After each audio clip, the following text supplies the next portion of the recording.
Hello friends, cornflakes snacks recipe part 2కు స్వాగతం. So part 2లో నేను మీకు కార్న్ఫ్లెక్స్ మసాలా చాట్ ఎలా ప్రిపేర్ చేయాలో చెప్తాను. దానికోసం మనమైతే ఫస్ట్ 1 ఆనియన్ 1 టొమాటో రెండు తీసుకొని నీట్గా స్మాల్గా చాప్ చేసి పెట్టుకున్నాము. అలాగే కొరియాండర్ కొత్తిమీర తీసుకొని బాగా స్మాల్గా కట్ చేసుకొని పెట్టుకున్నాము. అండ్ ఆల్సో మనము ఒక నిమ్మకాయ తీసుకున్నాము, నిమ్మకాయ ఒక హాఫ్ నిమ్మకాయ వాడుతున్నాము. అలాగే మనము వేరుశెనగలు అలాగే కరివేపాకు రెండు కూడా ఆయిల్లో ఫ్రై చేసుకొని పక్కన పెట్టేసుకున్నాము. అండ్ ఆల్సో మనము ఉప్పు అండ్ కారం, so I'm using pink salt అనమాట, హెల్దీ కాబట్టి సో పింక్ సాల్ట్ యూజ్ చేస్తున్నాం, ఉప్పు అండ్ కారం. And finally cornflakes masala. So ఇప్పుడు ఎలా చేయాలో చూద్దాము.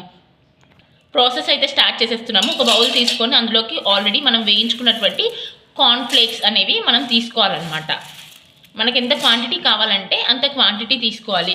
సో ఆ కార్న్ఫ్లేక్స్లోకి మనము వేయించినటువంటి వేరుశెనక్కాయలు అలాగే కరివేపాకు రెండు కూడా వేస్తున్నాము.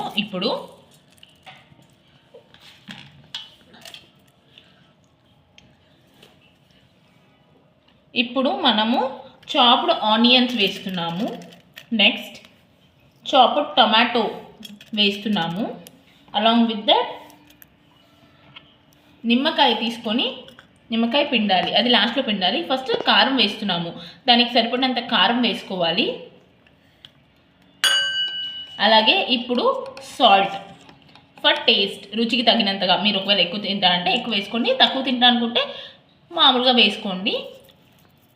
ఇప్పుడు వీటిని నిమ్మకాయ వేసుకొని బాగా మిక్స్ చేయాలి. సో ఇప్పుడు నిమ్మకాయ పిండుతున్నాం మనము. ఇప్పుడు నెక్స్ట్ కొరియాండర్ లీవ్స్, ఇది వచ్చేసి టేస్ట్ కోసం. సో బాగా కలుపుతున్నాం. మా ఊళ్ళో అయితే చాలా ఫేమస్ రెసిపీ ఫ్రెండ్స్, ఇది చాలా బాగుంటుంది, డెఫినెట్గా ట్రై చేయండి. అండ్ నా ఛానల్ అయితే లైక్ చేయండి, సబ్స్క్రైబ్ చేయండి, అలాగే షేర్ చేయండి. సో ఇలాంటి మరిన్ని వీడియోస్ కోసం నన్ను ఫాలో అవ్వండి. ఇలాగా మొత్తంగా మనకి కార్న్ఫ్లేక్ రెసిపీ అనేది తయారైపోయింది ఫ్రెండ్స్. నాకైతే నోరు ఊరిపోతుంది. Let me eat. మీరు కూడా ట్రై చేసి నాకు కామెంట్స్ చెప్తారని ఆశిస్తున్నాను. Bye friends.